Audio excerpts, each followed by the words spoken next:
Immanuel Kant said on one occasion, "Two things fill me with awe: the starry heavens without and the moral law within." What he was saying was that the order and precision of the stars is a symbol or a clue to the artistry of the Creator. And this Creator is also the author of this moral law within, the conscience. So what you have, he was saying, was two regularities, external and internal, which we human beings did not manufacture or create. Therefore, we cannot uncreate them or undo them or rewrite them. However, we can misunderstand them or ignore them. Fellow builds a bridge. The bridge collapses. So he decides that something was amiss in his reading of the nature of things. He goes back to the drawing board. And in a somewhat similar fashion, although much more complex and long drawn out, if a people choose not to know, or knowing choose to disobey, these moral laws that proscribe murder and theft and act in favor of liberty, then the society will be in trouble. It's happened before. Toynbee discusses 21 civilizations that rose and then declined and fell. Let me give you a very brief survey of ethical theory. For a lot of people in the ancient world and in every era between, they have said that there is, beyond nature and beyond society, something spiritual or divine or creative intelligence that they choose to call by a simple word, God. And they said that we can find God's will for people in a variety of ways. Among other ways, we can look at the Bible or other sacred literature. And our beliefs about what is right, what is wrong, what is good, what is evil are stemming from, or do stem from, the nature of things. But people in every age have said that's difficult for us to believe. We don't believe that, so we'll scratch this and put down nature. The Stoics talked a lot about nature, meaning by it not the trees and the cows and the rocks and so on, but some sort of a spiritual principle behind those things. But people's ideas of nature have varied greatly from age to age. In the last century, we began to hear about nature red in tooth and claw. Nature being an arena where living organisms struggle for survival and where most of them perished. We talked about the law of the jungle. Now, nobody then could say nature is the authenticator of our moral code. We want to thwart nature's ways. So we scratch this. We come down to humanity. A fellow named Auguste Comte, C-O-M-T-E, a Frenchman, invented a new religion called positivism. He also invented the subject of sociology under that name. He coined the term, and the subject matter is the study of sociology. His religion was the worship of humanity. He wrote to John Stuart Mill, a number of people who thought that Comte was quite something for a while. Mill did, and then fell off the bandwagon. Comte thought that, he said, Christianity was too individualistic. What we should have is an ethical code whose highest value is the service of others. And he coined the term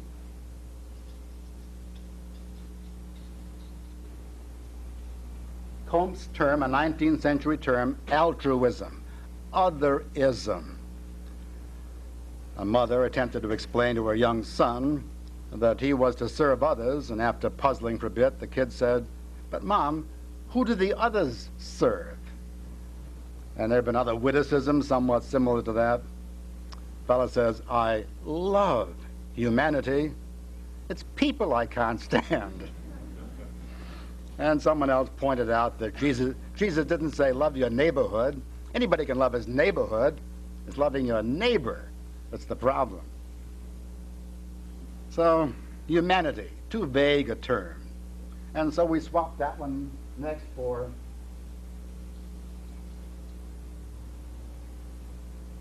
serve the nation. It's the nation that tells you what you should or should not do. And we've had in our time nationalism and super-duper nationalism, and we've had a belly full of it. With all the wars of the 20th century, the bloodiest century on record, despite the various treaties and the World Court and the League of Nations and the UN. This is a warlike century because of super-duper nationalism. It's the nation that tells you what to do, and you are to use yourself and, if need be, use yourself up in the service of the nation, as the service of the nation is defined by a few people wielding power. And so we come down in our time to each little me. The individual decides for himself what is right and wrong for him to do today, which might not be what he feels is right and wrong for him to do tomorrow. It's a case of obey that impulse, do your own thing. If it feels good, do it. It's the kind of philosophy that is discussed on on car bumper sticker philosophy. And I've noticed that when you do see cars with a bumper sticker that reads, if it feels good, do it, or do your own thing, it's always a Volkswagen or a Volvo. I'm not sure why this is so, but it happens to be so. Let me tell you a little story that shows the defect of this position. My family knows the people involved. A neighbor of ours, Art Kagan. Art is a trial lawyer with an office in the Bronx. A very aggressive fellow, very powerful fellow, been lifting weights for about 30 years, muscular, and sort of a square. The other fellow is George Kramer, who has a lot of sympathy for the current lifestyles. His two sons were in SDS in college. One of them has been working for Bella Abzug for some years. We went to his wedding a couple of years ago, and I sat across the aisle from Bella. I knew her. She didn't know me, thank goodness. Anyway, George and Art and I are fanatic bicyclists. I have 4 machines. Art has even more. George has about the same number, track bikes, road bikes, and so on. And we ride with a couple of clubs in the White Plains, Westchester area. Our national organization, the League of American Wheelmen, was having a national convention up in Rockport, Massachusetts, which is near Gloucester. Sorry, it's north of Boston, near Bearskin Neck, which is a famous artist colony. It was a weekend in June, brilliant sunny day, something like this. Rockport is a typical New England village with a white church here, a small common, green grass, stores and restaurants over here, and then Bearskin Neck. George and Art and I had taken a ride, came back to the little common area, about 125 cyclists in our wild clothing and so on, and a lot of other people, a lot of hippies at the time. We 3 were having a cold drink at a sidewalk fruit juice stand, when a trio of aggressively unkempt young men walked by. Kids whose tonsorial and sartorial eccentricities proclaim their dedication to the higher things of life. Art Kagan, this great big muscular square, as they walked by, under his breath, sort of to himself, said, "I'd like to wring their necks." And George, with a lot of sympathy for the contemporary lifestyle, said, "But Art, they're only doing their thing," which of course was the opening for me to say, "Yeah, George, but how do you know that Art's thing is not wringing hippies' necks?" Because out of this thing, each little me, each one rolling his own, there is no way to arrive at a general principle. So we're kind of stuck in a cul-de-sac at the end of a road here, and it may be that this will drive us back to re-examine the position that there is something in the nature of things, which is another expression for the term God, the nature of things or final reality, which will give us a clue as to how we should act toward one another in our personal relations and also in our governmental affairs. Now, what I've been rehearsing is the way our forebears thought about this matter of the proper role of government, answering the question, what is the rightful scope or function or competence of government in a society where people aspire to be free men and women? They said, let's try to limit government to the life, liberty, and property of people and the protection of people in their enjoyment of these rights, which would limit government very, very severely. The approach taken by people today is quite different from that. The approach today to the question, what shall we have government do, is to take an opinion poll. As they say, find out from the people.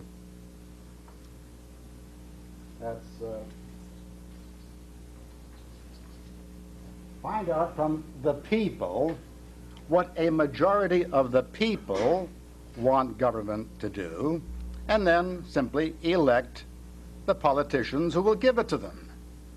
And in my view, they've been giving it to us for a long time. Let me quote some words from a famous political scientist, a fellow named James McGregor Burns, who taught for many, many years up at Williams College in my native state. Burns is a certified liberal in the modern sense. Burns had a debate some years ago with my late friend Wilmore Kendall. And the debate was printed along with some other debates in a little book I have. In the course of the debate, Burns said that liberals play the numbers game, and that phrase is his phrase, the numbers game. He says, I believe that the great decisions should be made by numbers. In other words, what he's saying is, folks, you don't have to think about these matters, but you've just got to be able to count.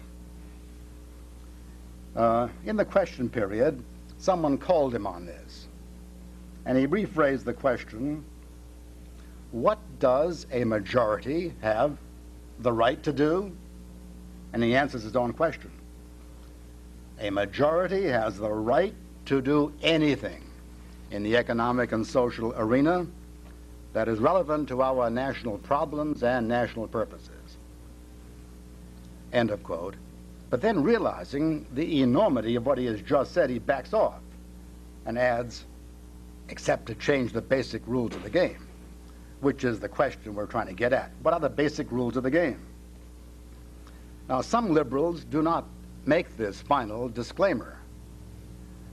A man named Herman Feiner, that's F-I-N-E-R, London School of Economics, Harvard, other places, now deceased, recently deceased, was so incensed when our friend F.A. Hayek, the recent Nobel Prize winner F.A. Hayek, wrote his book called The Road to Serfdom back in 1944 or 45, that Herman Feiner wrote an entire book in an effort to rebut. He called his book Road to Reaction. And he called Hayek all sorts of names, reactionary being the mildest. Feiner, in this book, on page 60, says, quote, complete sentence, for in a democracy, right is what the majority makes it to be. Right is what the majority makes it to be. What he is saying by implication is, look, we cannot tell by merely thinking about matters or by consulting tradition or by consulting our own minds and conscience, we can't tell what the right course of action is. There's no way to know what the right course of action is until after a majority has acted.